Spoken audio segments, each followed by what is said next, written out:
Hey everyone, welcome back to Corporate Decoder, the place where we decode the boring stuff so you don't have to. Today we're diving into a report from the Federal Home Loan Bank of Atlanta. It's not exactly a thriller, but it involves trillions of dollars, so someone has to keep an eye on them.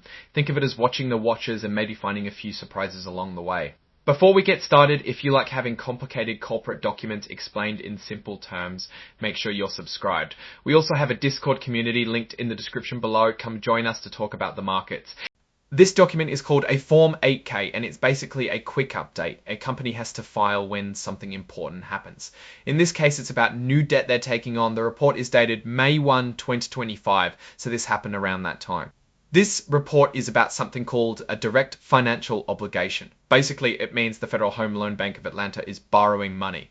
They get most of their funds by selling debt, which are called consolidated obligations, in the capital markets, which is just a fancy way of saying they borrow money from investors. These debts are shared between the 11 federal home loan banks, so if one bank can't pay, the others have to chip in. It's kind of like a financial safety net. These debts are not guaranteed by the United States government, which means the government isn't responsible if the banks can't pay. Now let's get to the interesting part, Schedule A.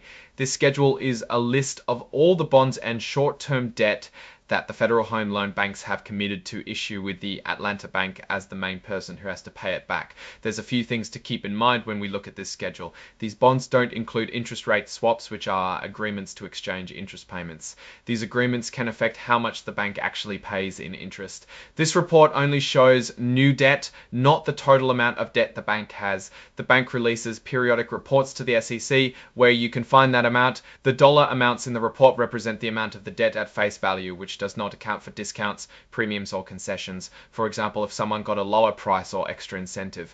Okay, now let's look at some of the specific numbers. The schedule shows several bonds issued in early May of 2025. One bond issued May 1st with the series IP number 3030B6A5 has a value of 515B6A55, has a value of 5022202020A36C5, has a value of $250 million, and matures on June 26 in just over a year. Another bond with CQ330 number 3000TT million and matures in November of 2025. A fourth bond with CQSIP number 3T130B6A29 to 3130B6A29 has a value of another $1 billion and matures in November of 2025. A fourth bond with CQSIP number 340B6A2 has a value of $1 billion and matures in November of 2026. In just over a year, another bond with CQI's IFIF 3903 1000B6A2 130B6AR7 has a value of another $1 billion and matures in November of 2026. Looking at the call type column,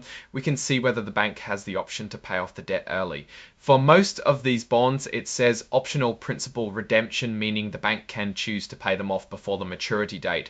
The rate type column tells us how the interest rate on the bond is determined.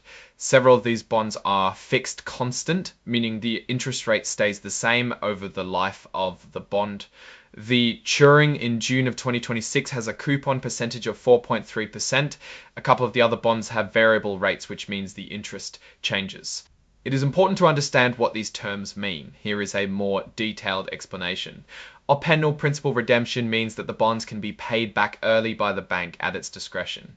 Index amortizing notes means the principal is paid back based on a predetermined schedule. Amortizing notes means that the principal is paid back based on a predetermined schedule.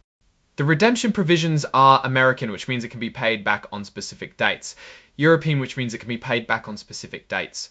European, which means it can only be paid back on one specific date. Canary, which means it can be paid back on multiple specific dates until a certain date before it matures. And multi-European, which means it can be paid back on multiple specific dates. There are a number of interest rates, including fixed, where the interest rate stays the same, variable, where the interest rate changes, and conversion, where the coupon switches from fixed to variable or variable to fixed. Constant means the interest rate stays the same. Step down means the interest rate decreases at specific times. Step up means the interest rate increases at specific times. Step up down means the interest rate changes up and down over time. Zero coupon means that the interest is paid at maturity or redemption. Cap floater means there is a limit to how high the interest rate can go. Dual index floater means the interest rate is based on two indices.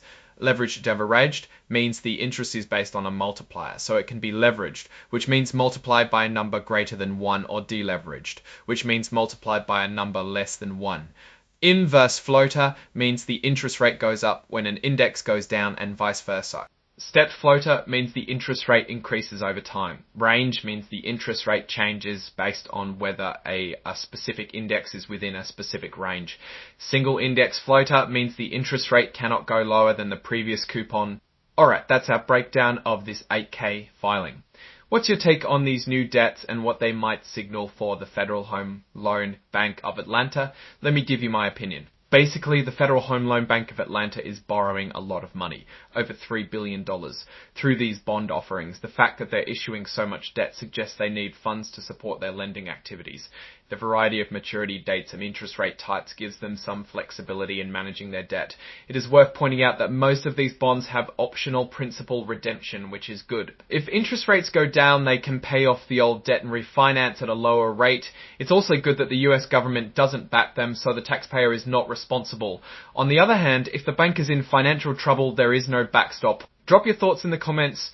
If this analysis was valuable, hitting that like button really helps, and subscribe for more deep dives. Don't forget to check out the Discord in the description. Thanks for watching. See you next time.